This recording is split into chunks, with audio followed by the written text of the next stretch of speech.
Hi there, everyone. Do you like literary history? If you do, you will probably like this book.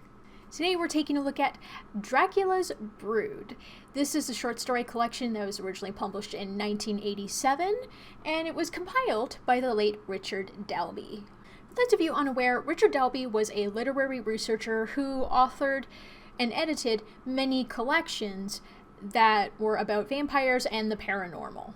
The stories published in this book were published between the years of 1867 and 1940, and features authors such as Sir Arthur Conan Doyle, Algernon Blackwood, and M.R. James, just to name a few. Possibly one of my favorite things about the book is it doesn't just feature your regular blood-sucking brand of vampire. It also strongly features stories of psychic vampirism, the type of being that consumes someone else's energy instead of blood. Don't get me wrong, I love my bloodsuckers, but it's really good to see that psychic vampirism representation, especially since we don't get a lot of it in modern literature and media. Also, not all the vampires in this book are undead. Some are regular, living, breathing, seemingly normal people. Some of them are ghosts. Hell, some are even plants. I'm not joking. There are some parasitic plants in this book.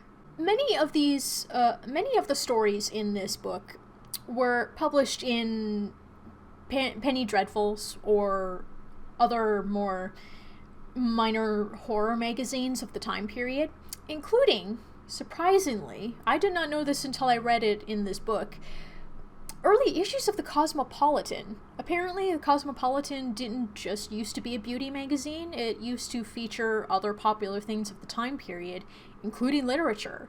And at least a few of the stories in this book were published in a magazine like that. I was quite fascinated by that revelation, honestly.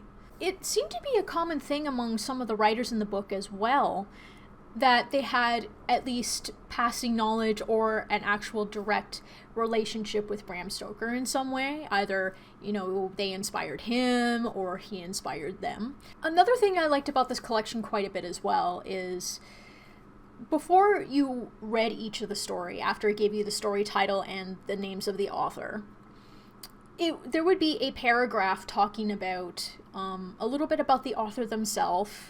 And if the story had a background to it, they would talk about that too. And,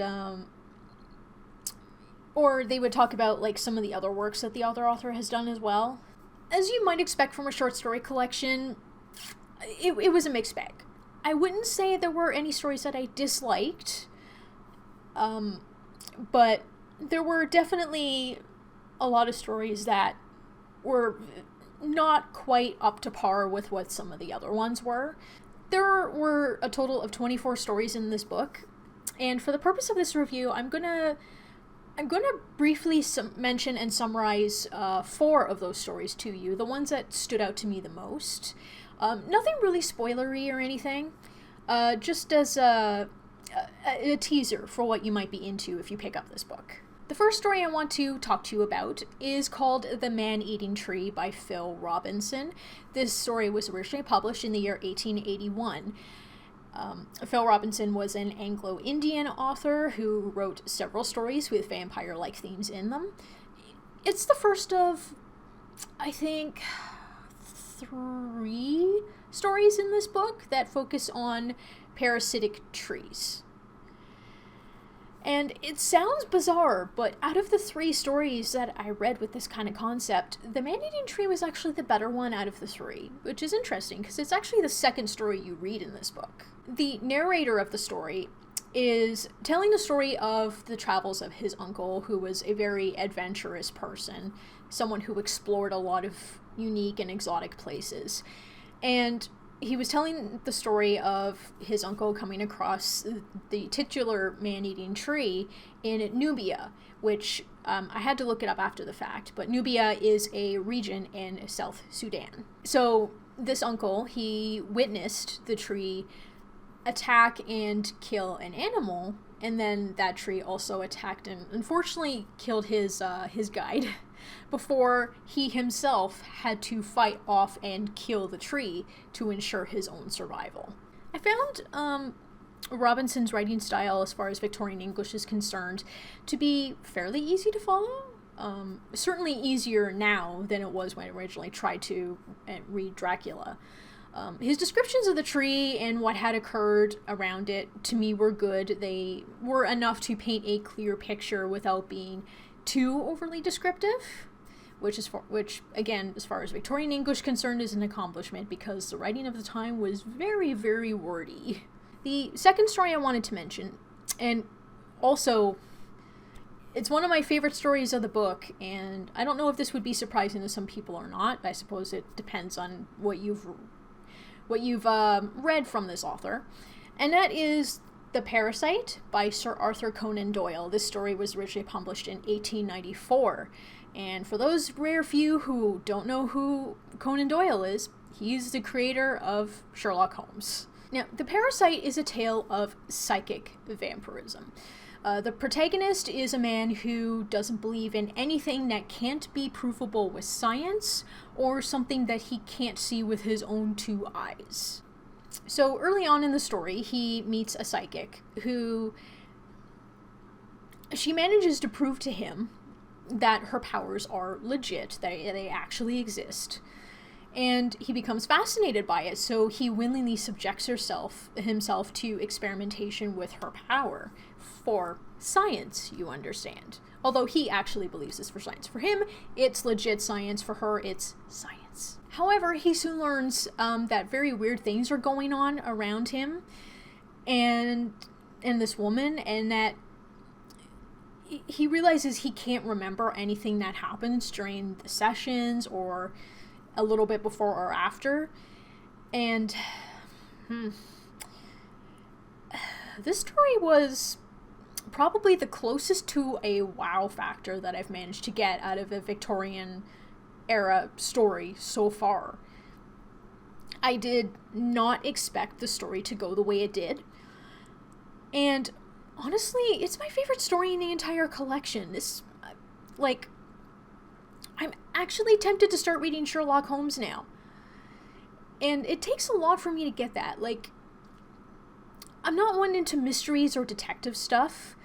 And it's normally not my thing, but I gravitated to Doyle's writing style so easily, like a modern author, like how I can grip onto the story style of a modern author usually relatively quickly. I could do that with him. He's the only Victorian author I've read so far that's happened with. I can't not read Sherlock Holmes now. I actually want to read those books really bad. The third story I want to mention is called Aylmer, Vance, and the Vampire by Alice and Claude Askew. This story was published originally in 1914. Alice and Claude were a husband and wife writing duo who were, at the time, best known for their novels The Shulamite and The Etonian. Aylmer Vance himself is a detective, but just not any detective. He is a paranormal detective. The story is told from a first-person perspective, from the point of view of Vance's assistant and fellow paranormal detective known as Dexter. Vance and Dexter are hired by a man who believes that his wife has become a vampire due to some kind of curse that has befallen the family for generations. Now, this is really the only story in the book that has detective-y elements in it, but it I don't know if I would call it a normal detective story, because again, it's paranormal, so it's the guise of a detective, but it's more of a paranormal story, because Vance and Dexter have unique abilities of their own almost. Nothing too out there, but enough that allows them to do what they do.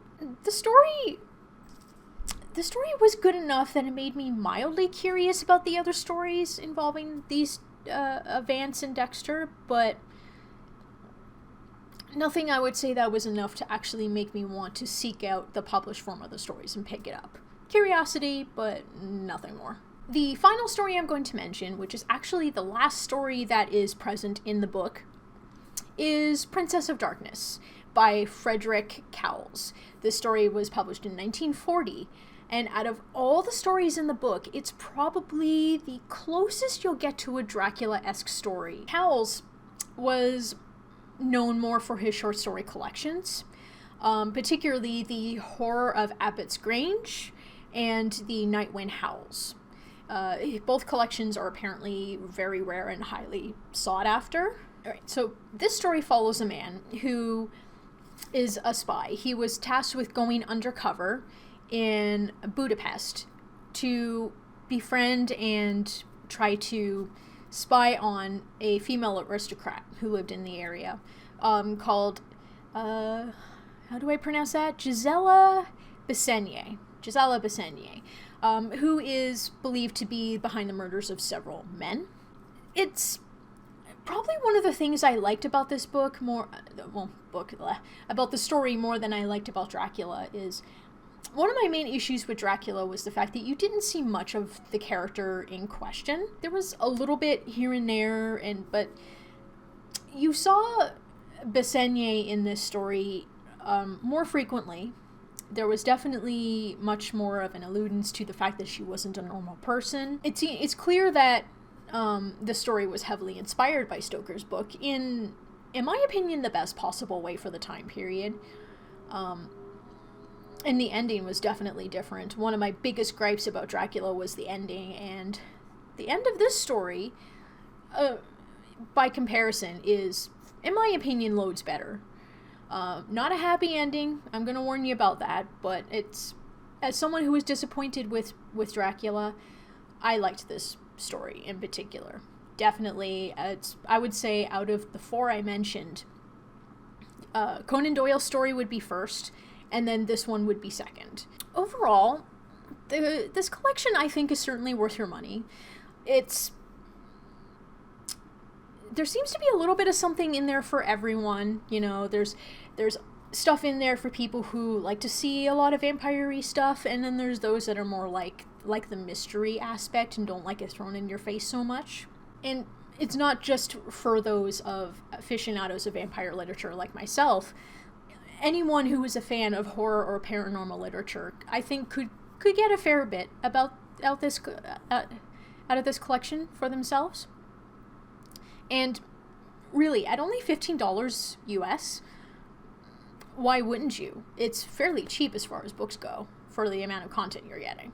Now, I would like to hear about your thoughts about the book. What do you think? You know, have you read the book? Have you even heard of it? Will you read it? I'd like to read about your opinions in the comments below. And with that, I'd like to thank you all for watching. I post new videos every Tuesday and Friday. Have a good one, guys. Bye!